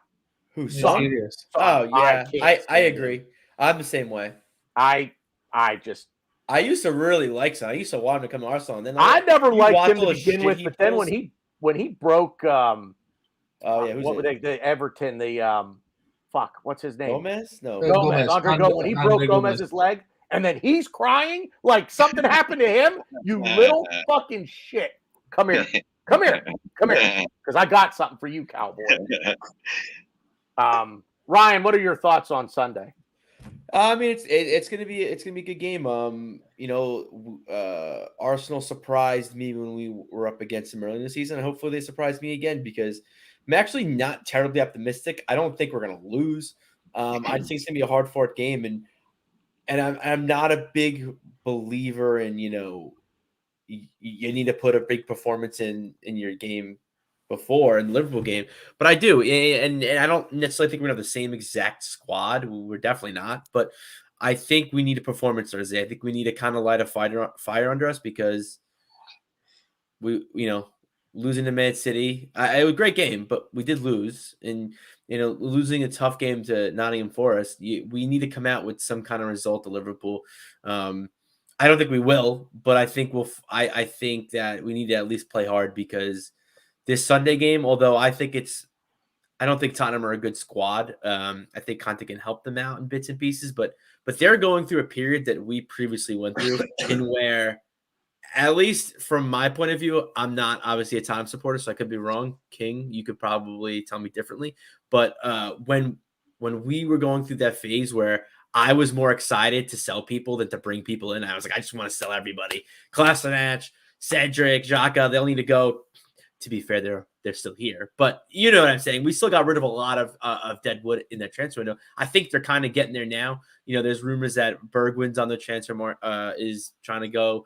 Dele Alli might be trying to go. Like some bigger names in their squad that are going to be gone. So you know, I don't think they're kind of in disarray, and I think Conte's trying to grab a hold of them. But I just think we need to just play focused, strong performance, chemistry going. And like Rohan was saying, the same 10 out of 11. And yeah, it's just big performance. That's all. But I'm not as positive as I should be. I like this question from King. And look, I'll tell you what, man, for a dude that is our sworn mortal enemy, good stuff tonight, man. I think I can speak for all of us here when I see, yeah, we certainly hate your team.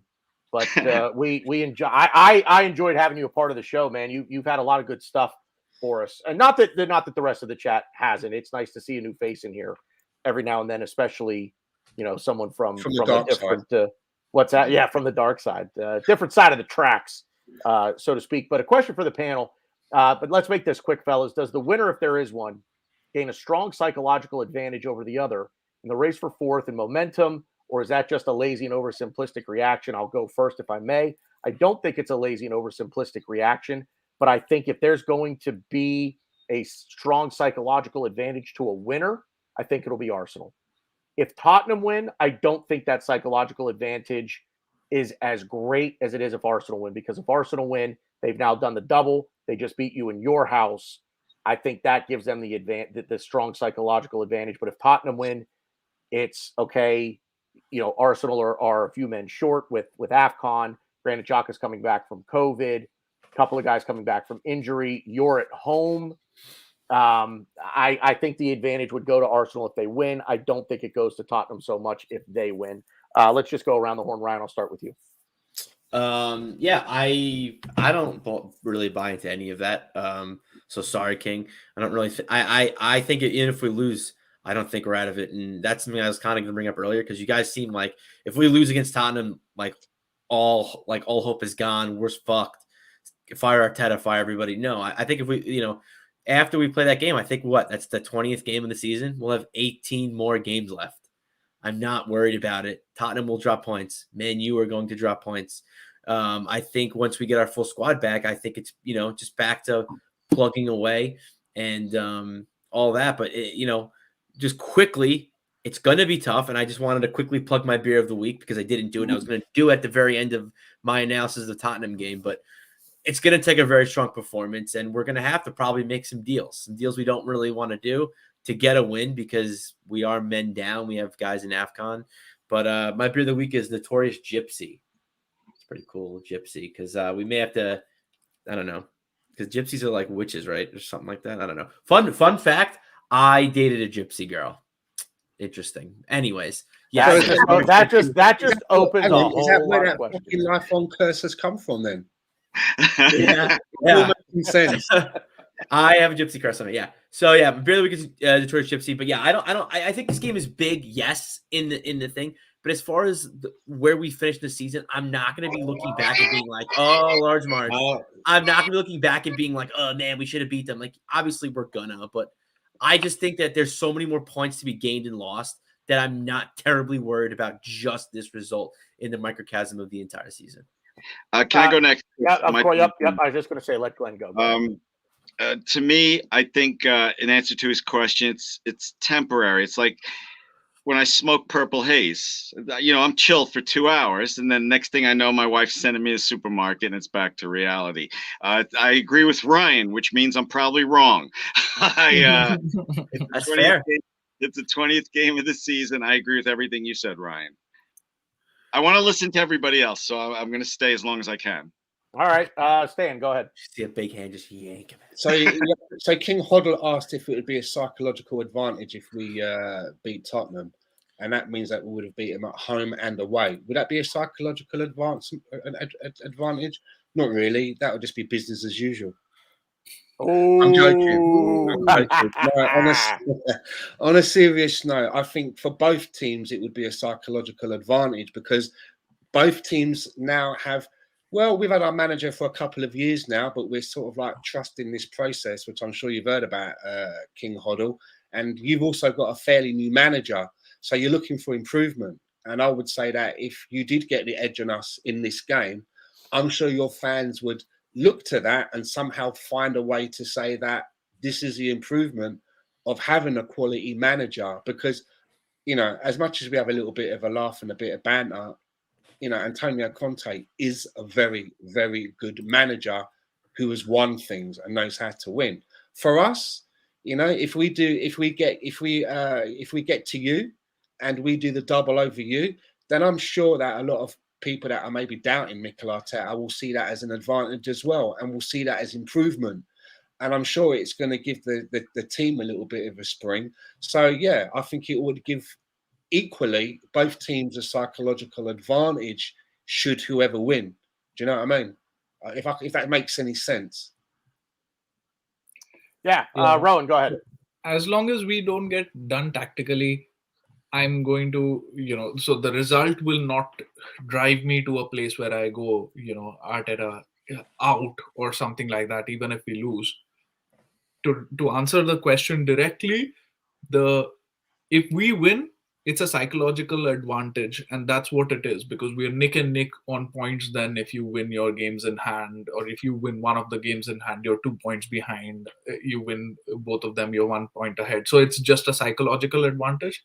But if Spurs end up winning that game, that's a real advantage. I'm not playing it down like you guys are, who like there's still 16 games to go after that, because they're a point ahead. They can literally be, you know, miles ahead of us. They've got 2 games in hand and they'll be 1 point ahead of us already. It could be a difference of 7 points, and to recoup 7 points is going to be difficult. It's not just psychological, it's also, you know, footballing wise, it's going to be difficult for us. So that's why I think it's important for us not to lose this game at least. But you know, if we do, I do understand that you know, we're short in numbers. We have ourselves to blame, but that ourselves, it does not include Arteta. It's, you know, the people above him, I would think. So yeah, if we win, I think neck to neck, you know, we have a psychological advantage. If Spurs win, they have a real advantage. It's not just psychological, in my opinion. Just one quick thing on what you said there, Rohan. It's not Arteta, it's the people above him. You know, to play devil's advocate, there is an argument to say that the money's there. It's Arteta and Adu that have got to spend it. And that means that they've got to be able to find players, identify them, and then entice them and convince them that this is the place to be. Yeah, well, and they should have been doing that all along. So it depends on how you define that bracket of who's taking that call, right? If it includes Arteta, like the last comment says, if that recruitment party includes Arteta, then he's to blame as well. I would want to keep him outside of it because of the busy festive season, where I would think that he's been more involved in the team rather than the negotiations. And that's where I would think his primary focus would have been. We played 8 games in like 10 games in like 40 days or something. So, you know, the man can only do as many things, but there's Edu whose job is literally to do that. So I'd look at him first. All right, fellas. I think we'll leave it there. Final thoughts. I think that's a good place to end. Stan, I'm going to turn it over to you to shout out the chat, please. Yeah, man. Thanks for everyone that came in. Your Sentiment FC, love Arsenal, hate Kroenke. Of course, the main man who's always in there giving me grief every week. Lone Star Londoner. Wouldn't be the same without you. We had our newcomer, King Hoddle, a Tottenham guy that came in and put in some very good points. And I hope that you'll join us again. Thanks for popping in. Boss Mode was also in there. Mike Kurtz was in there. BX Gunner 81 all the way from Texas. Rinat Sahab was in there. Tony Turner, Colin Addy. We had Don't Waste a Tweet was operating as a moderator for a while. David Dundas. I hope I haven't missed anybody out. Caxips06. Thank you to everyone that comes in and listen. You know what I mean? It does help us. Don't be a freeloader. On your way out, just hit the like button. Just that's all we're asking for. You know, leave us comments. If you've got questions, let us know, and we'll see you on the flip side. Oh, she's bugging me. Oh, So I got to bring her up here. What's that? Subscribe for the dog. Subscribe. Yeah, there you go. Yep. Yeah. Give us a subscription for Kenzie, will you? She's getting old. So she needs all the love she can get. Thanks as always to the panel, Ryan, Stan, Rowan, Glenn, as always. Gary in the chat, don't waste a tweet for moderating for us. This was a good show, fellas. I enjoyed this, and hopefully everybody in the chat did as well. Stay tuned. We'll be back later in the week. Probably doing so. Go ahead. I forgot Daniel Shaw. Oh, yeah. Daniel Shaw, True Gooner jumping in there at the very end. So, but time to get out of here. I think you know who's probably got to go outside and take care of some business. So, come on, you Gunners. It's a big week for us. Good footy talk, folks. We'll see you out there.